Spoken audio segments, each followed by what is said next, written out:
এখানে পনিরের ভুর্জি বানিয়েছি। পনিরের ভুর্জি বানানো খুবই ইজি, খুব অল্প টাইমে হয়ে যায়। এখানে পনিরটাকে আমি গ্রেটারের সাহায্যে গ্রেট করে নিলাম। পনিরটাকে। এখানে পনিরটা আমার গ্রেট করা হয়ে গেছে।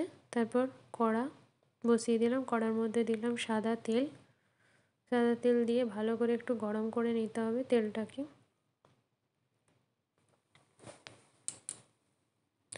এরপরে দিচ্ছি গোটা জিরে।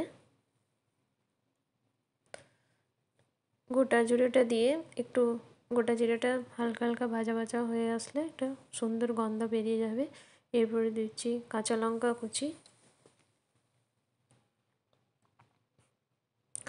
কুচিটাও একটু তেলে ভাজা ভাজা হয়ে যাক। তারপরে দিচ্ছি পেঁয়াজ কুচিটা দিয়ে একটু ভালো করে নেড়ে নিলাম। এরপরে দিব একটু নুন দিলে তাড়াতাড়ি পেঁয়াজটা ভাজা হয়ে যায়, সেই জন্য নুন দিলাম, যাতে পেঁয়াজটা একটু নরম হয়ে যাবে।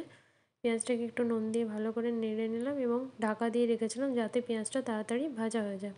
এখানে খুব লাল লাল করে ভাজতে হবে না, একটু অল্প অল্প ভাজা হলেই ভালো। লাল লাল ভাজা হয়ে গেলে পনির ভুর্জিটা খেতে ভালো লাগবে না।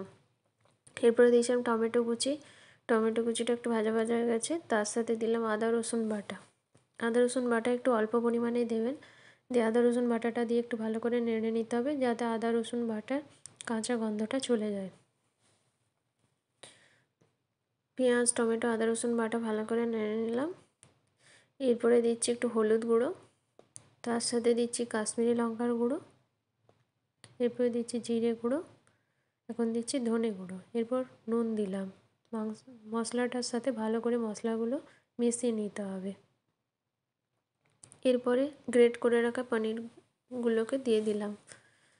পনিরের টুকরোগুলো দিয়ে দিলাম। এই পনিরের টুকরোগুলো দিয়ে ভালো করে মশলাটার সাথে মেশাতে হবে।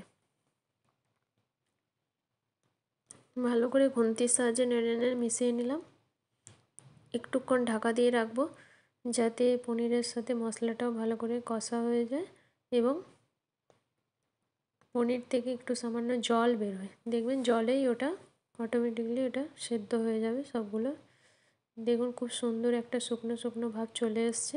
এরপরে দিলাম গরম মশলা গুঁড়ো আর দিচ্ছি একটি কসুরি মেথি, হাতে করে ভালো করে ক্রাস্ট করে নিলাম। তার সাথে দিচ্ছি ধনেপাতা কুচি দিয়ে তারপরে গরম মশলা, ধনেপাতা কুচি, কসুরি মেথি সব ভালো করে একটু মিশিয়ে নিলাম। দেখুন পনির ভুর্জিটা একটু ঝড়ো হয়ে গেছে। এরপর আমি এটাকে পরিবেশন করে নিলাম।